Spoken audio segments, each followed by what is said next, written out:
शांति। 25 जून 2024 के ईश्वरीय महावाक्य। पहले सुनते हैं आज की मुरली से होमवर्क। बाबा ने कहा, बाप जो सच्ची सच्ची कहानी सुनाते हैं वह अटेंशन से सुननी और धारण करनी है। बाप से कुछ भी मांगना नहीं है। 21 जन्मों के लिए अपनी कमाई जमा करनी है। पक्का पक्का निश्चय करो कि हम आत्मा हैं। आत्मा समझकर हर काम शुरू करो तो बाप याद आएगा, पाप नहीं होगा। वापस घर चलना है, इसलिए योग बल से शरीर की कशिश समाप्त करनी है। कर्मेंद्रियों को शीतल बनाना है। कर्मातीत बनने के लिए याद के बल से अपने कर्मेंद्रियों को वश में करने की मेहनत करो। अभ्यास करो, मैं निराकार आत्मा, निराकार बाप की संतान हूँ। और अब सुनते हैं महावाक्यों को विस्तार से। मुरली का सार। मीठे बच्चे, पक्का पक्का निश्चय करो कि हम आत्मा हैं। आत्मा समझकर हर काम शुरू करो तो बाप याद आएगा, पाप नहीं होगा। प्रश्न, कर्मातीत स्थिति को प्राप्त करने के लिए कौन सी मेहनत हर एक को करनी है? कर्मातीत स्थिति के समीपता की निशानी क्या है? उत्तर, कर्मातीत बनने के लिए याद के बल से अपने कर्मेंद्रियों को वश में करने की मेहनत करो। अभ्यास करो, मैं निराकार आत्मा, निराकार बाप की संतान हूँ। सब कर्मेंद्रियाँ निर्विकारी बन जाएं, यह है जबरदस्त मेहनत। जितना कर्मातीत अवस्था के समीप आते जाएंगे उतना अंग अंग शीतल सुगंधित होते जाएंगे। उनसे विकारी बांस निकल जाएगी। अति इंद्रिय सुख का अनुभव होता रहेगा। ओम शांति। शिव भगवानुवाच, यह तो बच्चों को नहीं बताना है कि किसके प्रति। बच्चे जानते हैं शिव बाबा ज्ञान का सागर है, मनुष्य सृष्टि का बीज रूप है, तो जरूर आत्माओं से बात करते हैं। बच्चे जानते हैं शिव बाबा पढ़ा रहे हैं। बाबा अक्षर से समझते हैं, परम आत्मा को ही बाबा कहते हैं। सब मनुष्य मात्र उस परम आत्मा को ही फादर कहते हैं। बाबा परम धाम में रहते हैं। पहले पहले यह बातें पक्की करनी है। अपने को आत्मा समझना है और यह पक्का निश्चय करना है। बाप जो सुनाते हैं वह आत्मा ही धारण करती है। जो ज्ञान परमात्मा में है वह आत्मा में भी आना चाहिए, जो फिर मुख से वर्णन करना होता है। जो कुछ भी पढ़ाई पढ़ते हैं वह आत्मा ही पढ़ती है। आत्मा निकल जाए तो पढ़ाई आदि का कुछ भी मालूम ना पड़े। आत्मा संस्कार ले गई, जाकर दूसरे शरीर में बैठी, तो पहले अपने को आत्मा पक्का पक्का समझना पड़े। देह अभिमान अब छोड़ना पड़े। आत्मा सुनती है, आत्मा धारण करती है। आत्मा इसमें नहीं होती तो शरीर हिल भी ना सके। अब तुम बच्चों को यह पक्का पक्का निश्चय करना है, परम आत्मा हम आत्माओं को ज्ञान दे रही है।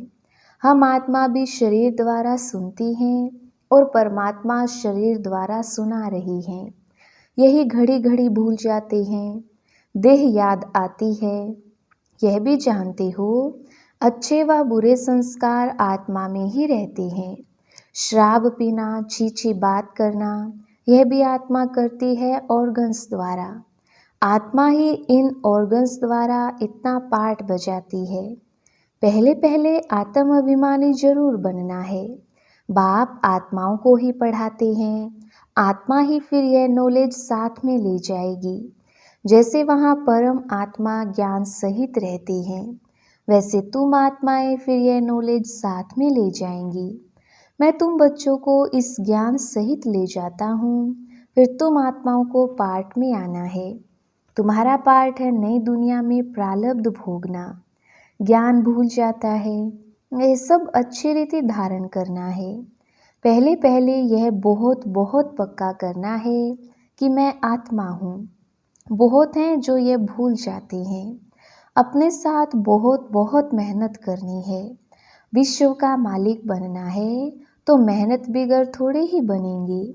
घड़ी घड़ी इस पॉइंट को ही भूल जाते हैं, क्योंकि यह नई नॉलेज है। जब अपने को आत्मा भूल देह अभिमान में आती हैं, तो कुछ ना कुछ पाप होते हैं। देही अभिमानी बनने से कभी पाप नहीं होंगे, पाप कट जाएंगे। फिर आधा कल्प कोई पाप नहीं होगा। तो ये निश्चय रखना चाहिए, हम आत्मा पढ़ती हैं, देह नहीं। आगे जिस्मानी मनुष्य मत मिलती थी, अब आप श्रीमत दे रहे हैं। यह नई दुनिया की बिल्कुल नई नॉलेज है। तुम सब नए बन जाएंगे, इसमें मूंझने की बात ही नहीं। अनेकानेक बार तुम पुराने से नए, नए से पुराने बनते आए हो, इसलिए अच्छी रीति पुरुषार्थ करना है। हम आत्मा कर्मेंद्रियों द्वारा यह काम करते हैं। ऑफिस आदि में भी अपने को आत्मा समझकर कर्मेंद्रियों से काम करते रहेंगे, तो सिखलाने वाला बाप जरूर याद पड़ेगा। आत्मा ही बाप को याद करती है। भल आगे भी कहते थे, हम भगवान को याद करता हूँ, परंतु अपने को साकार समझ निराकार को याद करते थे।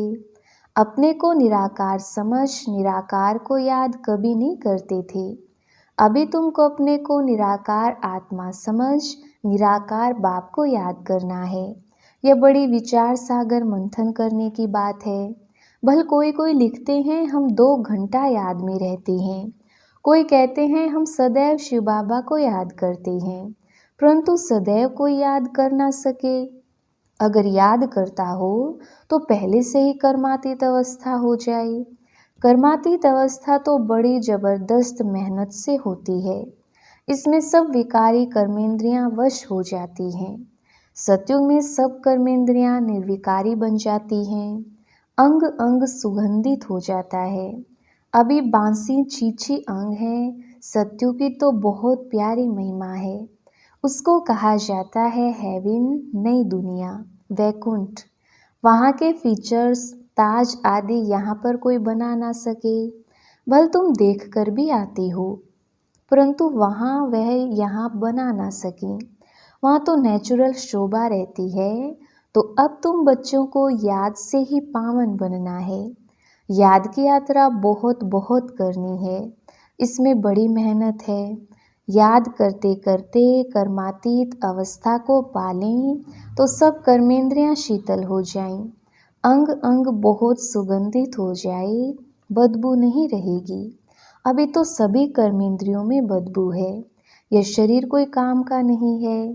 तुम्हारी आत्मा अभी पवित्र बन रही है। शरीर तो बन ना सके, वह तब बने जब तुमको नया शरीर मिले। अंग अंग में सुगंध हो, यह महिमा देवताओं की है। तुम बच्चों को बहुत खुशी होनी चाहिए। बाप आया है तो खुशी का पारा चढ़ जाना चाहिए। बाप कहते हैं मुझे याद करो तो विकर्म विनाश होंगे। गीता के अक्षर कितने क्लियर हैं। बाबा ने कहा भी है, मेरे जो भगत हैं, जो गीता पाठी होंगे, वह श्री कृष्ण के पुजारी जरूर होंगे। तब बाबा कहते हैं देवताओं के पुजारियों को सुनाना। मनुष्य शिव की पूजा करते हैं और फिर कह देते हैं सर्वव्यापी। गलानी करते हुए भी मंदिरों में रोज जाते हैं। शिव के मंदिर में ढेर के ढेर जाते हैं। बहुत ऊंची सीढ़ी चढ़कर जाते हैं ऊपर में। शिव का मंदिर ऊपर बनाया जाता है। शिव बाबा भी आकर के सीढ़ी बताते हैं ना। उनका ऊंचा नाम ऊंचा ठाव है। कितना ऊपर जाते हैं। बद्रीनाथ, अमरनाथ, वहाँ शिव के मंदिर हैं। ऊंच चढ़ाने वाला है तो उनका मंदिर भी बहुत ऊंच बनाते हैं। यहाँ गुरु शिखर का मंदिर भी ऊंची पहाड़ी पर बनाया हुआ है। ऊंच बाप बैठ तुमको पढ़ाते हैं। दुनिया में और कोई नहीं जानते कि शिव बाबा आकर पढ़ाते हैं। वह तो सर्वव्यापी कह देते हैं। अभी तुम्हारे सामने एम ऑब्जेक्ट भी खड़ी है। सिवाय बाप के और कौन कहेगा यह तुम्हारी एम ऑब्जेक्ट है। ये बाप ही तुम बच्चों को बतलाते हैं।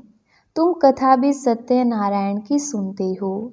वह तो जो पास्ट हो जाता है उनकी कथाएं बताते हैं कि आगे क्या क्या हुआ। जिसको कहानी कहा जाता है।